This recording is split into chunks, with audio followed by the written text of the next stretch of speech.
Olá, pessoal! Eu sou Laura Perucchi e esse é o Let's Talk New York, um podcast para falar sobre a vida no exterior e também sobre a vida em Nova York.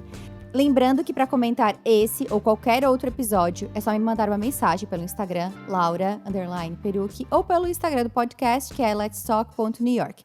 Aproveitando, se você curte o podcast, deixa uma review pra gente lá na Apple Podcasts e também pode seguir a gente no Spotify.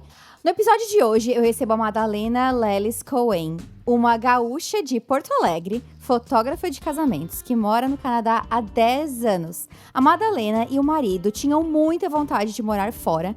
Ao mesmo tempo, eles tinham uma estabilidade financeira no Brasil e uma carreira consolidada.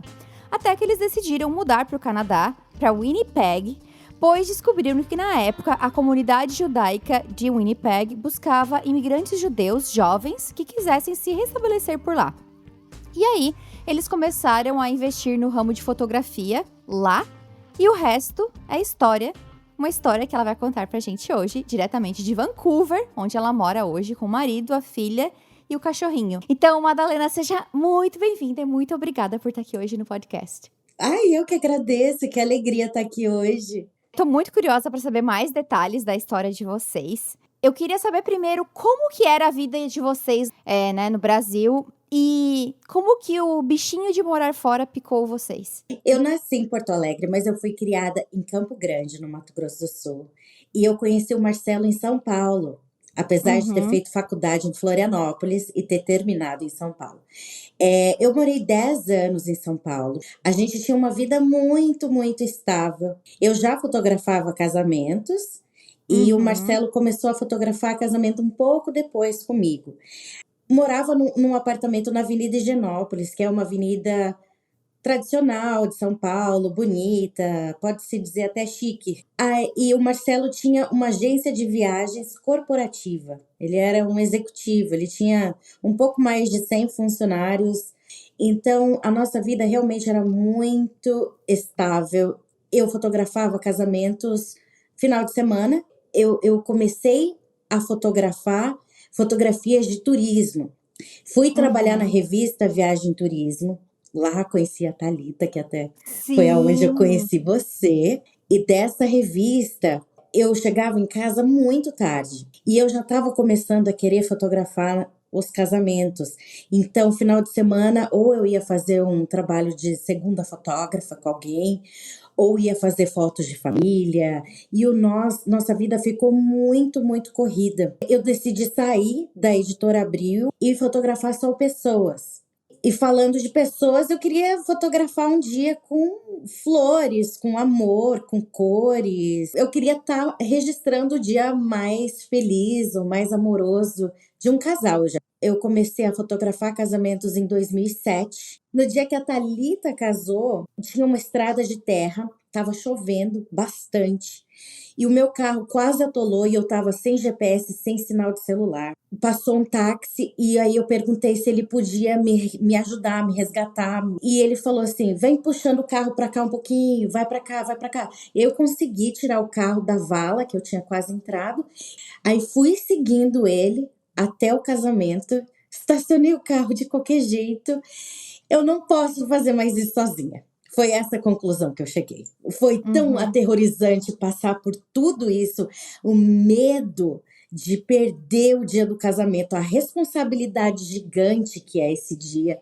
E aí eu voltei para casa naquele dia e falei para o Marcelo, por favor, vem comigo nos finais de semana, nem que seja só para dirigir para mim. E aí no final de semana seguinte era um casamento em Itu, numa fazenda. Aí ele me deixou lá na fazenda e aí ele falou assim: "Eu vou lá no shopping da cidade aqui de Itu e vou assistir 2 filmes". Eu falei: "Ou você pode ir no shopping, compra uma camisa preta e vem aqui fotografar com a minha câmera. Você fotografa tudo no automático. Eu tenho uma câmera que é spare, então você pode fotografar com essa câmera". Ele, ai, você deixa? Eu falei, claro, Ele falou: "O que que eu faço?" Eu falei: "Faz isso, isso, isso, vai fotografando, vai brincando aí com a câmera e tal". Uhum. E esse foi o nosso primeiro casamento feito juntos, foi nessa fazenda em Itu, e a partir daí, todo final de semana, o Marcelo passou a me acompanhar, não só para me levar e buscar, mas fotografando comigo e aprendendo Entendi. comigo. Então esse era o panorama da vida de vocês. E aí como é que começou essa conversa de Do morar morar fora? fora. Uhum, Então pensa numa pessoa que trabalhava numa revista de viagens e que se formou em turismo, uhum, com o marido que era dono de uma agência de viagens. Eu já sempre gostei muito de viajar. A uhum. minha primeira viagem internacional para Disney, eu estava com 14 anos e aquilo mudou a minha vida. Tipo, a sensação de liberdade que eu tive mexeu demais comigo. Tirou muito daquele ranço da adolescência, Sei. de estar perdido, Rebelde sem causa. rebelde sem causa, exatamente, me sentindo deprê. E eu lembro que nessa mesma época a minha irmã comprou um guia do estudante e eu ficava folheando aquilo para saber o que que eu poderia fazer, porque eu Uhum. sabia que através do conhecimento e dos estudos é que eu ia conseguir levar a Madalena para passear de uma maneira madura e que eu pudesse pagar essa liberdade que eu senti. A única coisa que me chamou a atenção naquele livro foi uma foto de piraputangas nadando num rio de Bonito. E aí o curso chamava turismo. Eu quero estudar isso. Então foi isso que eu fui estudar. Antes de ter me formado em turismo, de novo, a minha irmã me inspirou de certa forma. Ela tentou ser au pair, mais ou menos naquele ano, e ela não passou. Naquele ano que eu fui com os meus pais e ela até a Experimento, uma agência em São Paulo, não sei se existe ainda, eu pensei na mesma hora: eu vou ser au pair. Aí eu peguei tudo que precisava, tinha um papel, um panfleto que falava: você precisa ter no mínimo 18 anos e meio, carteira de motorista com experiência de direção, inglês intermediário e pelo menos 600 horas de trabalho com crianças.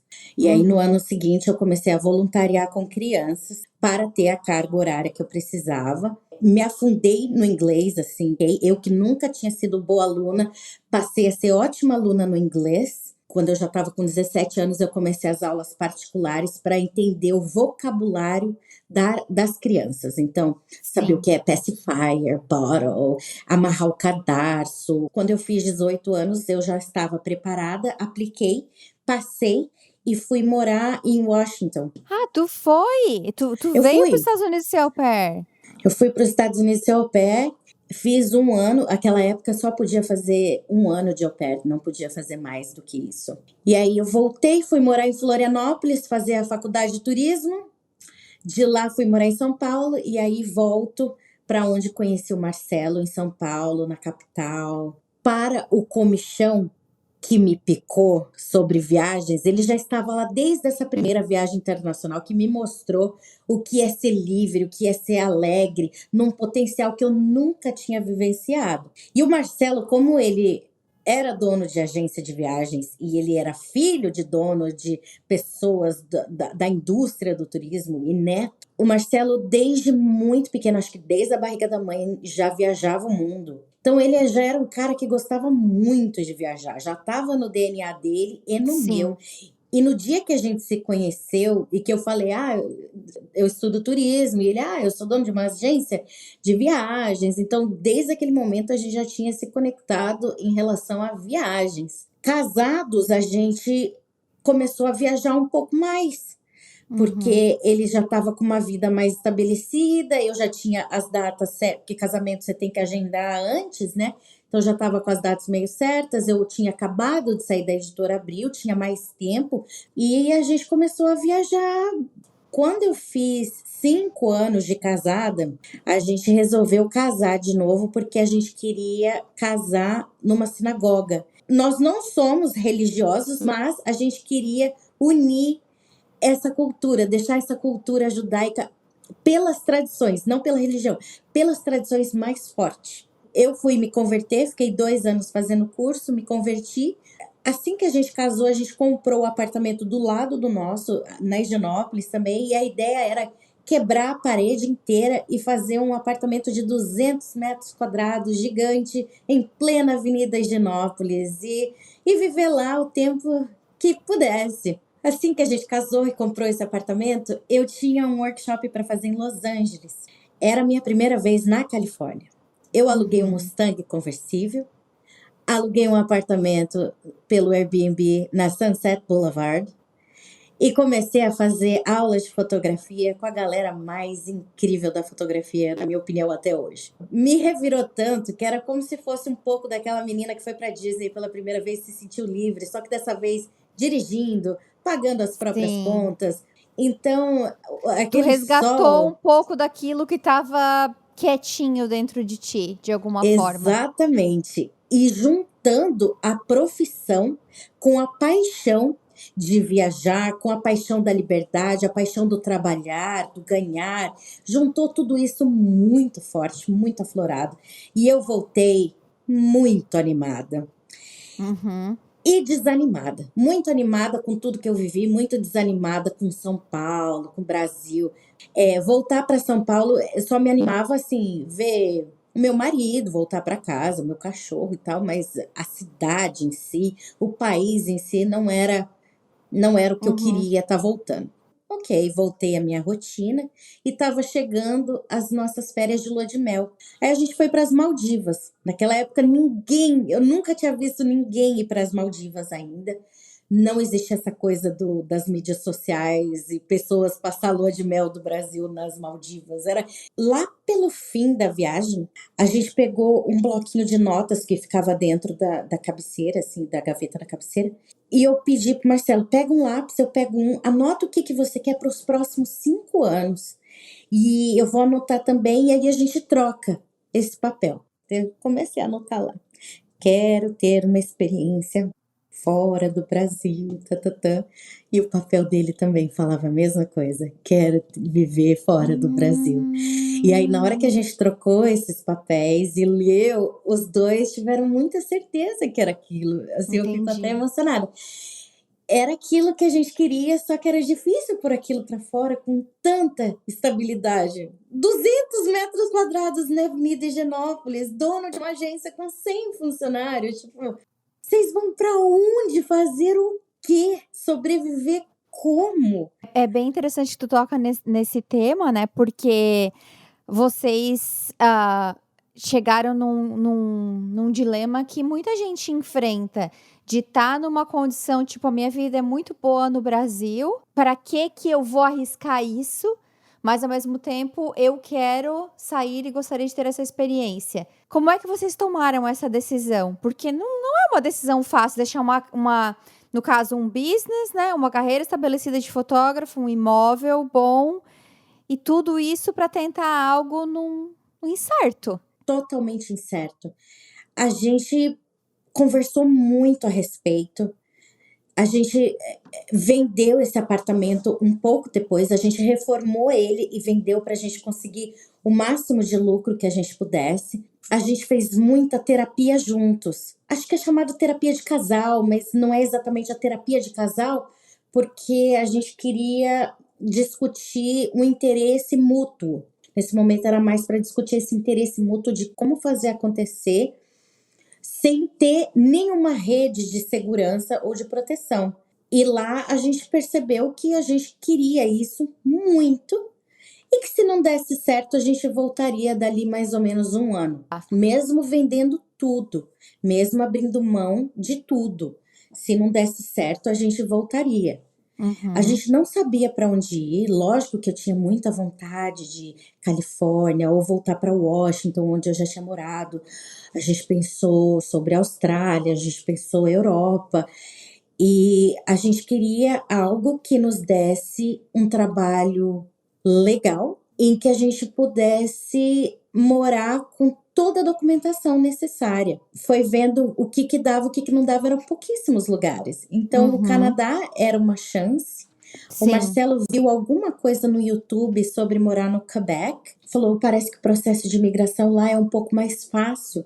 Então a gente vai entrar na aula do francês. Eu falei, ok, então vamos entrar no francês. A gente começou a fazer aula de francês, até que a gente conseguiu um contato de um cara que sabia sobre imigração no Canadá. E a Uhum. gente fez essa conversa com essa pessoa e ele falou assim, olha, a minha filha, ela é casada com um judeu e ela morou na província de Manitoba. Se eu não me engano, lá eles têm um programa para brasileiros ou para latinos. Eu vou tentar o contato com a minha filha e passo para Ah, vocês. aí foi assim que vocês ficaram sabendo, dessa organização, judaica que estava buscando imigrantes judeus e jovens para morar lá. Exatamente. A Jewish Federation of Winnipeg. Isso há 10 Uhum. anos atrás, eles tinham uma abertura para jovens casais. Jovens é até 48 anos, tá? Eram pessoas até 48 anos da comunidade judaica de algum país da América do Sul que tivesse interesse em fazer parte de crescer essa comunidade judaica de Winnipeg, em deixá-la mais forte, mais vibrante, com mais pessoas. Teve um atentado com bomba na Argentina, se eu não me engano, em 2002. A partir daquele atentado, Winnipeg abriu as portas para os argentinos judeus que quisessem imigrar para o Canadá. Uhum. Depois da Argentina, eles abriram para o Uruguai, e aí, depois eles abriram para o Brasil. Então, a gente pediu uma carta do rabino que fez o nosso casamento, dando uma carta de referência para eles. E aí, a gente foi visitar o Winnipeg. Eu tinha um casamento para fazer em Yosemite, na Uhum. Califórnia. E fui fazer o casamento e de lá peguei um avião e fui para Winnipeg encontrar o Marcelo, que já estava lá. E no voo, eu conheci duas senhoras que estavam indo de Utah, aí pegaram um voo em Fresno, que era onde eu estava, e a gente ia descer em Chicago. Aí, em Chicago, eu ia pegar um voo até Winnipeg, elas iam pegar um voo até Atlanta e Atlanta, São Paulo. E eu acho que elas eram as únicas brasileiras desse voo. Imagina, Fresno é um aeroporto super pequeno na Califórnia. Eu tava na ponta, elas estavam aqui no meio e elas queriam tomar café da manhã, só que elas não tinham cartão de crédito. Eu ouvi elas falando em português, eu falei, pode deixar que eu pago para vocês. Delas, ai, você fala português, é brasileira? Ah, tá, olha que coincidência. Dela, pra onde você tá indo? De onde você tá vindo? Eu falei, fiz um casamento em Yosemite, tô voando agora pra Winnipeg encontrar meu marido. Aí uma delas falou, poxa, eu morei em Winnipeg 17 anos. Falei, ué? Você conhece o Winnipeg? Ela, sim, morei lá 17 anos. Meu marido era engenheiro e moramos lá, Uhum. criei meus filhos lá e tal. Aí eu falei, nossa, que história de conexão incrível. Aí ela falou, você faz um favor para mim? Eu falei, claro, se eu puder. Aí ela falou, ó, eu vou te passar o endereço da minha casa. Se você pudesse, tira uma foto e manda para o meu e-mail. Eu falei, claro, eu vou passar na frente da sua casa de lá e mando uma foto para você. Vai ser um prazer fazer isso. Eu vou passear bastante. E fizemos visitas em casas com corretores, abrimos uma conta num banco canadense, fomos jantar com dois casais de brasileiros que moravam lá. Assim, no fim da viagem, eu já estava bem, assim, nossa, não era o que eu esperava, não sei se eu vou aguentar morar numa cidade tão menor e tal. A gente está E no frio verão, também, né?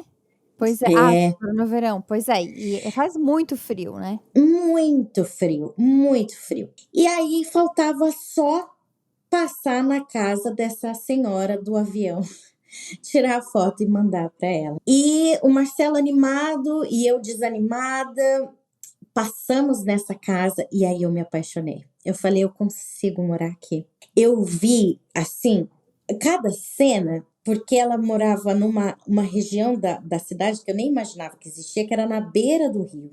Então eu vi veados, eu vi coelhos, eu vi pessoas passeando cachorro, eu vi pessoas pescando num córrego que tinha dentro de um parque, sabe? Daí eu falei, nossa, é isso que eu quero ter uma casa aqui nesse lugar com tanta paz, e bichos e natureza. Falei, vamos fazer o seguinte, vamos voltar no inverno. Aí abri a agenda ali com ele e tal, a gente viu que dava para ir em Hanukkah, para voltar. Daí a gente foi passar Hanukkah, as 8 noites, em Winnipeg. Aí pegamos -30, -35, aproveitamos para comprar tudo que a gente precisava de roupa de frio. E a gente viu que dava para sobreviver, que era difícil e tal, mas a gente estava muito empolgado para ir. Quando a gente foi no verão, a gente tinha feito a entrevista já com a província de Manitoba e fomos aceitos. E a gente conseguiu ser aprovado, mas aquele processo demoraria até 2 anos. E aí, quando a gente voltou na viagem do inverno, a gente falou: nossa, mas a gente já está pronto para ir. As nossas agendas já se fecharam, não tem mais nenhum compromisso aqui. Aí o Marcelo falou: então vamos fazer o seguinte, eu vou comprar um curso de inglês para mim, porque eu preciso estudar, e a gente vai com o visto de estudante e fica esperando o nosso PR, que é o Permanent Resident, que seria o Green Card. E aí a gente foi em março, então daqui um mês, vai fazer 10 anos. 10 anos, O Marcelo fez os 6 meses de inglês dele, mas 2 meses depois que a gente chegou, a gente abriu o Samba Joy, que é a nossa empresa de fotografia, e Sim. começamos a divulgar. Eu ia te perguntar isso. Tu já mudou com esse plano? O teu plano era: vou continuar trabalhando como fotógrafa. E aí, tipo, em 2 meses vocês já começaram um negócio. O plano era esse, mas era o plano A. Esse era o plano se tudo desse certo. Esse era o plano que a nossa reserva financeira ia ajudar a propulsionar esse business no Canadá. Foi muito difícil porque a gente não conhecia uma alma lá. A gente não tinha referência nenhuma. E o que vocês fizeram para começar, assim? Tu lembra? É uma comunidade muito aberta. A cidade de Winnipeg em si, as pessoas são chamadas de Friendly Manitoba. Eles são abertos para o novo, talvez pelo fato de que eles tenham que ficar tão isolados e é tão frio e é tão distante do resto de cidades e grandes centros. Eles têm muita abertura em saber por que você deixou um país tropical, no caso, para uma cidade que é considerada a mais fria do mundo, com esse número de habitantes. Na época, o Winnipeg tinha 600 mil habitantes. As pessoas queriam ouvir a nossa história, elas queriam se aproximar da nossa cultura. Então, a gente percebeu esse jeito amigável deles com o nosso jeito amigável e deu certo essa conexão com essa comunidade. Mas a dificuldade vem de que essas pessoas que gostaram e abraçaram da gente podiam ajudar como podiam. Um deles era advogado, então nos ajudou no processo de abrir empresa. O outro era advogado de imigração, ajudou no processo de agilizar o processo do... Aí um outro ajudou a gente a arranjar amizades dentro da comunidade judaica. Então cada um foi fazendo um papel ali, mas ninguém estava ali casando ou se preparando para casar. Então tinha uma revista que estava sendo lançada naquela época, uma revista de noivas. E eu que vim da revista gostava muito dessa coisa de poder colocar um anúncio numa revista. Colocamos um anúncio de uma página inteira e colocamos os nossos contatos, montamos o site. Deixamos o site com um portfólio totalmente brasileiro. Tinha o casamento de Yosemite, um outro casamento na Flórida, mas era isso assim que tinha fora. O resto era tudo casamento brasileiro mesmo. E aí começou a chegar e-mail, um aqui, um ali, um aqui, um ali, um aqui, um ali, até que eu conheci a Sunaina. A Sunaina é uma filha de imigrantes da Índia, que gosta muito de moda, ela valoriza muito o lado artístico, o lado fashion da vida. E ela gostou demais do nosso trabalho e ela falou: que pena que eu já casei, senão eu ia contratar vocês. A nossa foto estava do lado da matéria sobre o casamento dela na revista. E assim, só para entender um pouco do modelo de negócio de vocês, a ideia tipo, tu trabalhava com casamentos no Brasil e tu chegou no Canadá, tipo, vou continuar trabalhando com casamentos. Então tu ficou muito focada nisso. Não é tipo, vou fazer um ensaio fotográfico disso, ou uma festa de aniversário. Não, casamento. Ah, não, a gente fez muito trabalho voluntário, sem cobrar Uhum. nada, para conhecer pessoas, para Tá. fazer network, para colocar um pouco da cidade dentro do nosso site. Então a gente fez promoções, eu fiz durante 4 meses de escolher uma mulher por mês para fotografar mulheres solo, só um solo portrait, só retratos Uhum. daquela mulher. E aí a gente recebia várias mensagens pelo Instagram falando: eu quero participar, eu quero que vocês tirem minha Entendi. foto e tal. E a gente fez isso por 4 meses com mulheres. E assim foi, a gente fez muito trabalho voluntário, principalmente dentro da Jewish Federation. E aí, depois de umas 3 vezes fazendo trabalho voluntário, eles já começaram a contratar a gente. Ah, vai ter um chá de bebê e precisa de um fotógrafo profissional. Ah, vai ter um leilão que a gente vai arrecadar dinheiro para esse e aquilo. Vocês podem fotografar, paga tanto. Então a gente começou Entendi. a se profissionalizar dentro da comunidade e dentro do Instagram, através de promoções. Começamos assim, até vir o primeiro casamento, demorou. O primeiro casamento veio no fim de agosto. Era um casal que a gente deu o engagement session. Eles participaram de uma promoção que a gente fez no Facebook. Aí a gente fez do nosso jeito. A gente falou: ó, vocês ganham, mas a gente sabe o lugar que a gente quer fotografar, o jeito, a gente vai Uhum. sugerir o que vocês podem vestir e Sim. tal. E aí aquelas fotos fizeram bastante sucesso e tal. E aí eles falaram: a gente quer contratar vocês para o casamento. A gente falou: ai, aleluia, o primeiro casamento. E foi lindo o primeiro casamento. Foi um casamento, eles chamam de praia, mas na verdade é um lago. E aquele casamento rendeu um portfólio de casamento já no No Canadá. Canadá. Uhum. Exatamente. E tu falou que foi em agosto, né? Vocês tinham se Uhum. mudado em janeiro? Março. Março, tá. Então foi tipo 5 meses vocês tinham o primeiro casamento. Mas É, pra quem tá escutando, foi muito tipo trabalho voluntário, fazer networking, dar a cara a tapa mesmo, né? dá a cara a tapa mesmo. E aí no inverno, as pessoas gostam de fazer muitos eventos em casa. Como é muito, muito, muito frio, você quer ficar em casa. Uhum. Então a gente passou a fazer comida brasileira 2 vezes por semana e convidar pessoas aleatórias para vir. Convidava amigo do advogado com a esposa, que tinham Uhum. casado há pouco tempo, para a gente conhecer um pessoal mais jovem, que pudesse ter amigos que iam casar. Vem aqui, vamos conhecer, comer uma comida brasileira e tal. Gente, Aí mas eu com tô assim, amando as estratégias. Espero que inspire muita gente que tá escutando. Aí a gente queria conhecer mais gente da Jewish Federation. No dia do Natal, a gente convidou o rabino para vir jantar em casa, um jantar judaico com a gente. Ninguém comemorava Natal ali, Sim. então a gente foi fazer um jantar brasileiro para eles.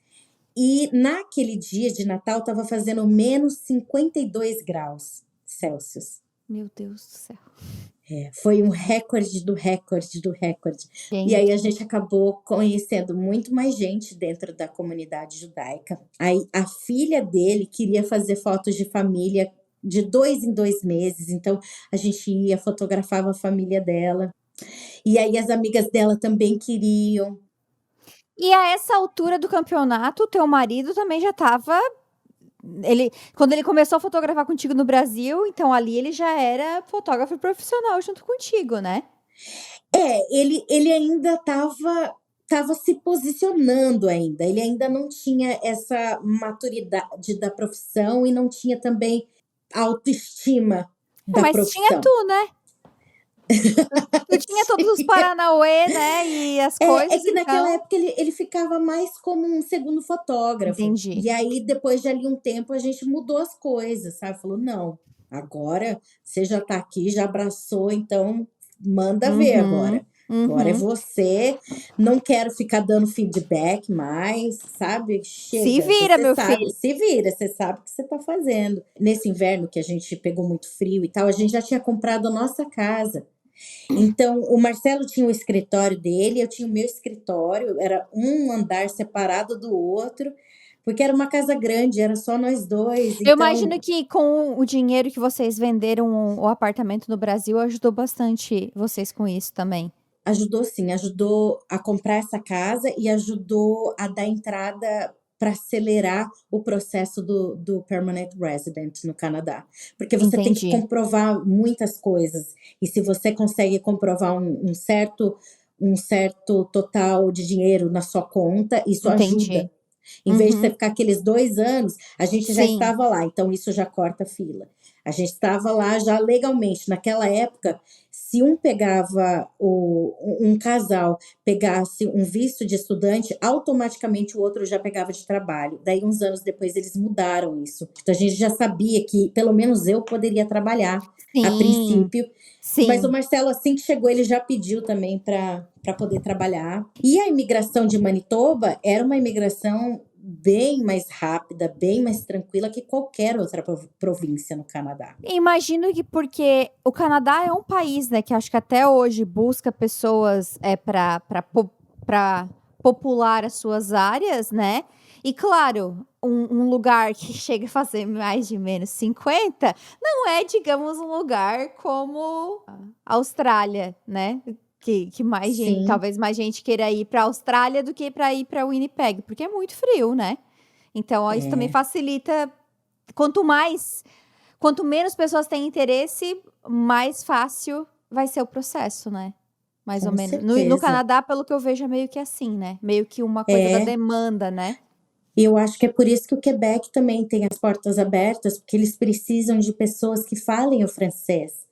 Então eles Uhum, dão, se você fala, eles dão muita ajuda para você conseguir imigrar e fazer entendi. o processo mais rápido. E Manitoba precisava imigrar, e principalmente as comunidades dentro da cidade, se fortalecer. Não é a primeira opção das pessoas por razões óbvias. Não é fácil, né, Não não é é fácil. impossível, mas não é para todo mundo também, não é todo mundo que dá conta. Exato. Imigrar é muito difícil.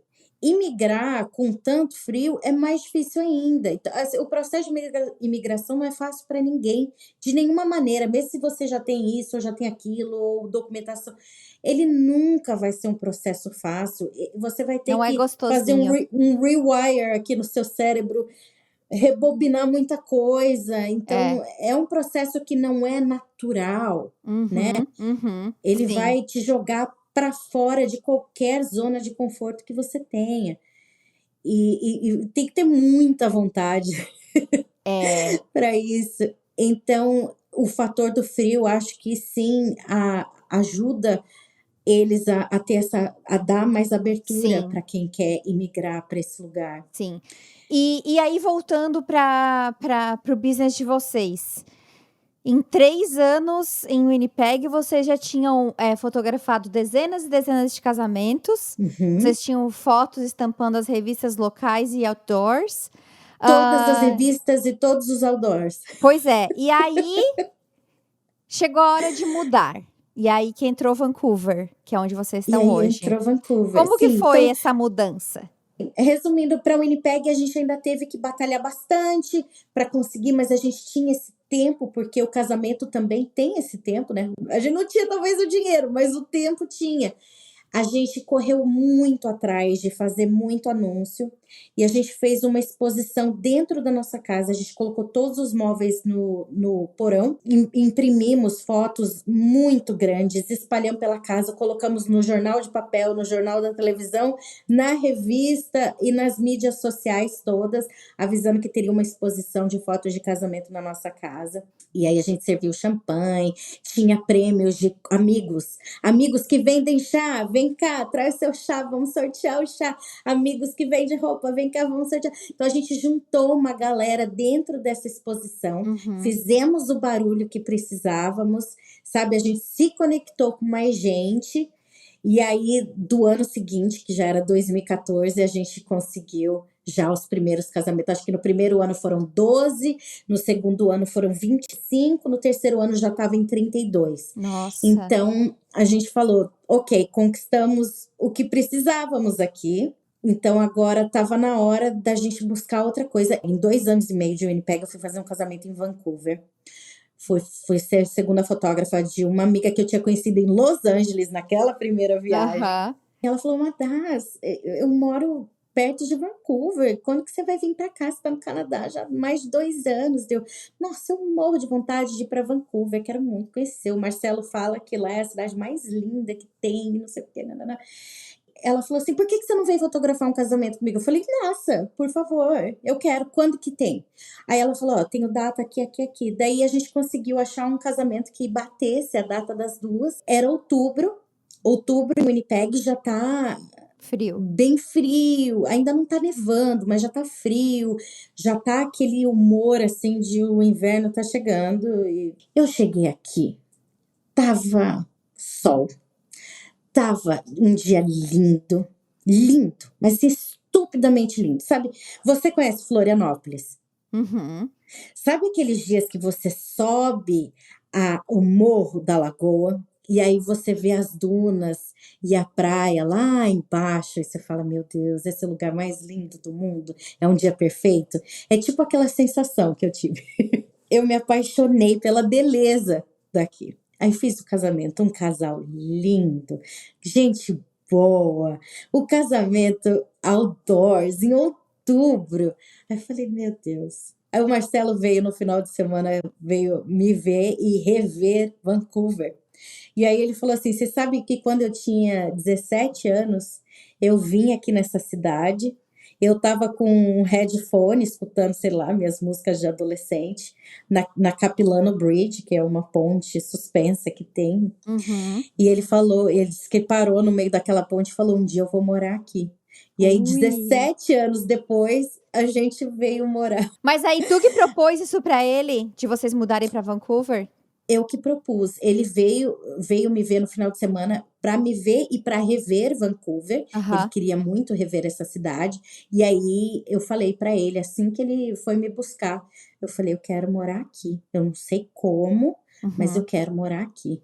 E aí, assim que a gente voltou para casa, a gente tinha um trabalho que era num restaurante desses que gira, Sei. lá em Winnipeg.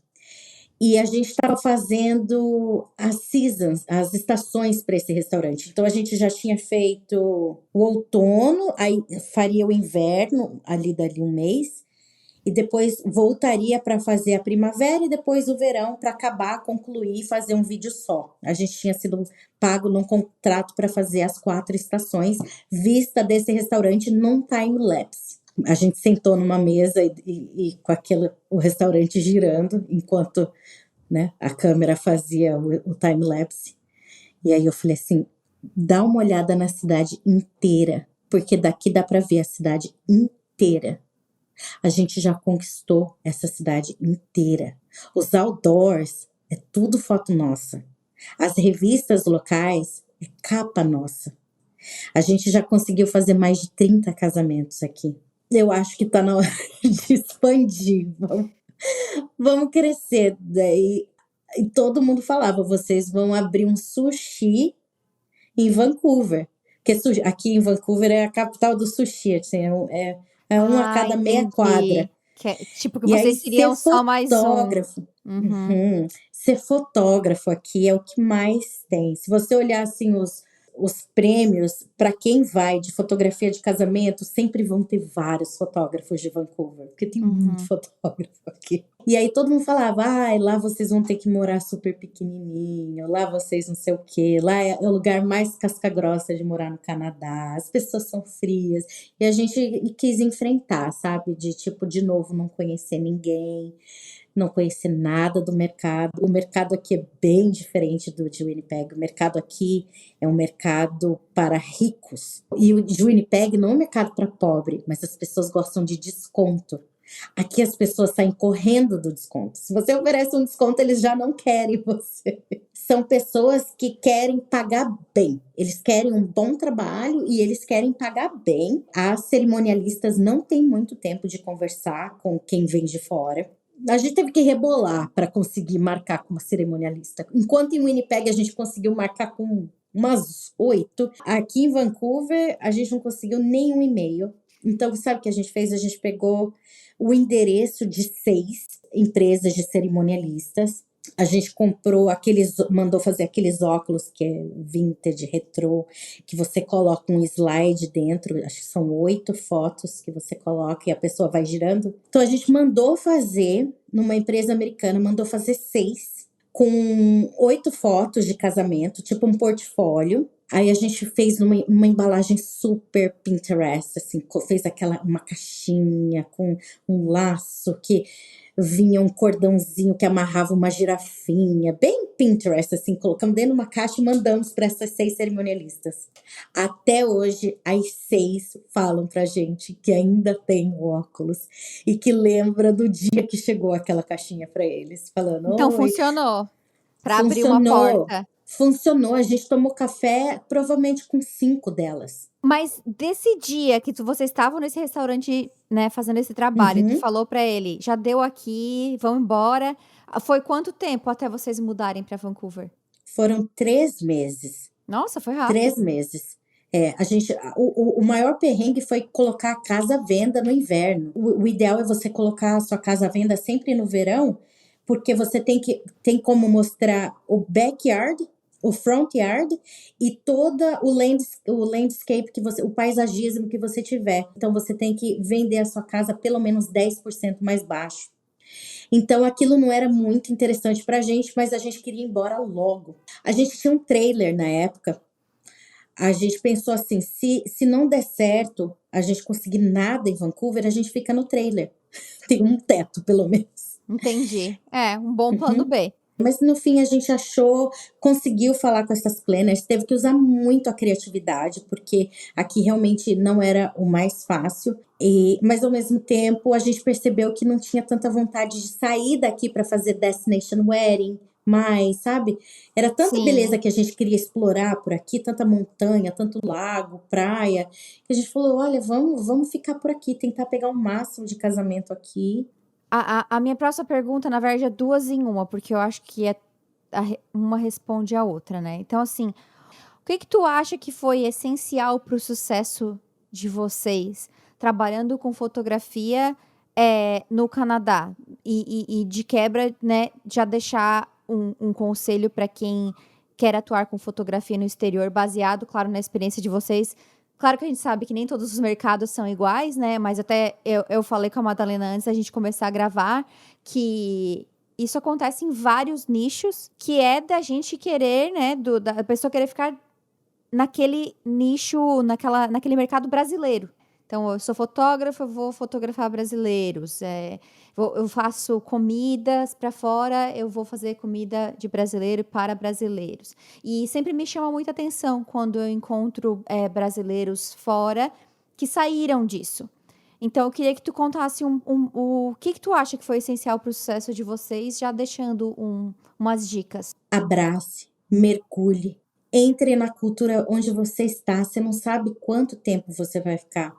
Às vezes pode ser que você queira voltar, então eu acho que é a oportunidade de estar num mundo diferente, você tem que tentar abrir essas portas desse mundo, tem que pelo menos tentar. Então é claro que o inglês me ajudou muito nisso, mas o fato de que a gente se propôs a viver essa experiência, abraçando ela, querendo fazer parte dessa comunidade no exterior, deu uma outra cara pra gente. Porque, por exemplo, quando a gente chegou, a gente não via nenhum tipo de notícia brasileira e a gente não via nenhum tipo de entretenimento brasileiro.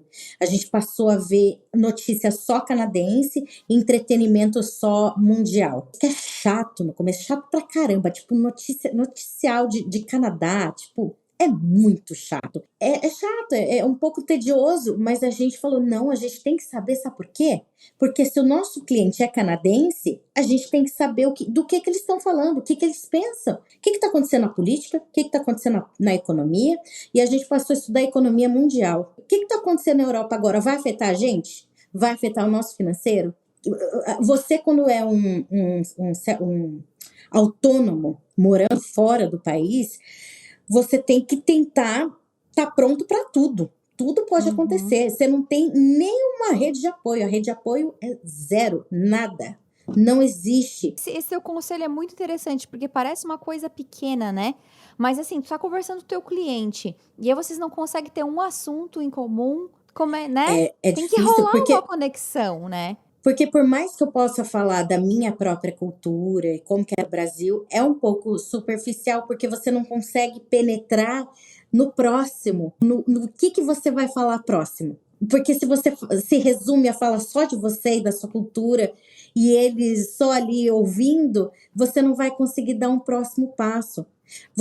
Então a gente sabia que tipo de café que eles podiam gostar, porque a gente queria ter o perfil do nosso cliente também. Ah, vocês vão lá no Tom Bargain? Ah, a gente toma café lá também. Então a gente já tentava fazer a conexão com tudo na nossa vida, no nosso dia a dia, já para abraçar esse Canadá, essa comunidade e esses clientes. A gente começou a perceber como aqui tem pessoas de muitos lugares do mundo. Quando você tá no supermercado e chega um casal falando bem alto em outra língua, você fica, tipo, vamos começar, tipo assim, andar à direita, sabe, deixar espaço e falar, quando a gente vai fora de casa, fala só inglês. Aí eu falei, ai, que saco, mas tipo, é tão mais fácil falar em português. Ele, tá, mas você tá vendo como que é? Não fica meio que um ranço, tipo, ai, que saco, eles ficam falando alto em outra língua, você não tá entendendo nada. Então, para eles deve ser parecido. Daí a gente combinou isso. E isso é até hoje. Agora com a Júnia, com a nossa filha, é a mesma coisa. Aqui em casa a gente só fala em português, na rua só inglês. Sim, porque senão tu acaba também criando uma bolha ao redor de ti.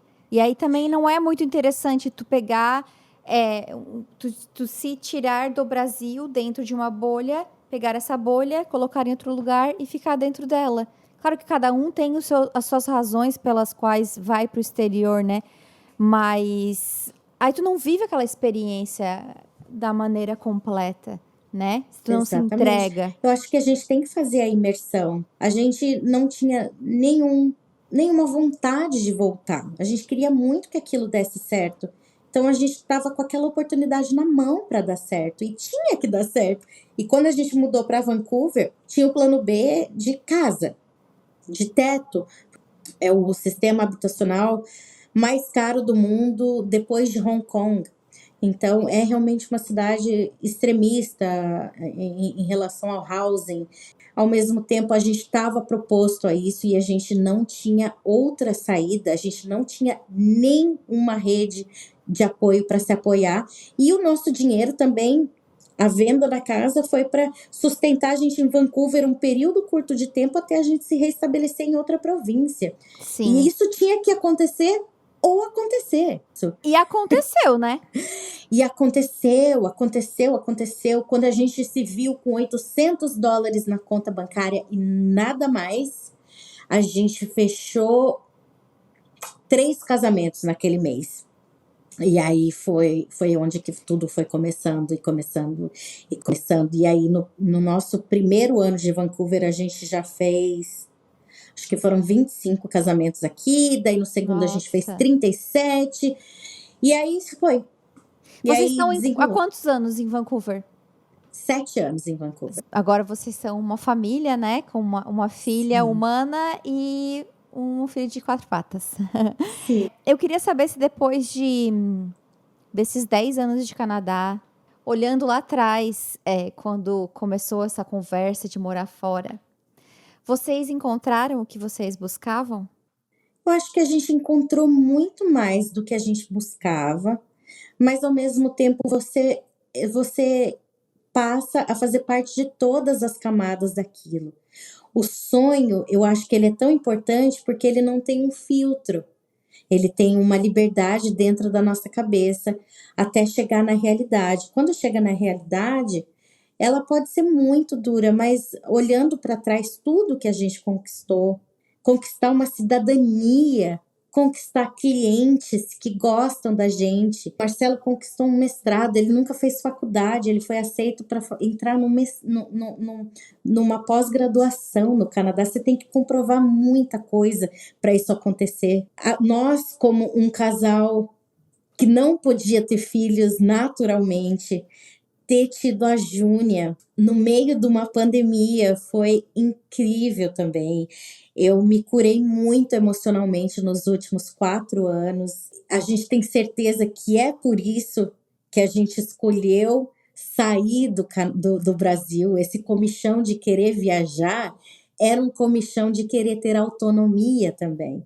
Era um comichão de querer tratar os traumas também. Era um comichão de querer se livrar de amarras que nos prendiam.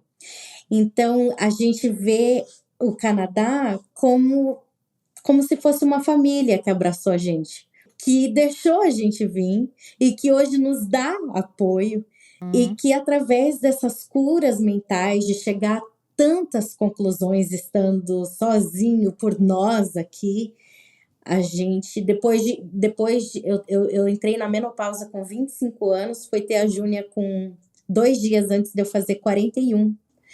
Então, ter uma filha naturalmente depois dos 40, sem saber que eu podia ter filho, nossa, foi muito incrível. Madalena, eu queria te agradecer pela tua participação. É sempre legal ver brasileiros fazendo sucesso no exterior. E vou deixar o teu Instagram do teu business aí na descrição, porque Obrigada. Tem muita gente que escuta o podcast que mora no Canadá. Então, eu vou deixar o teu Insta na descrição.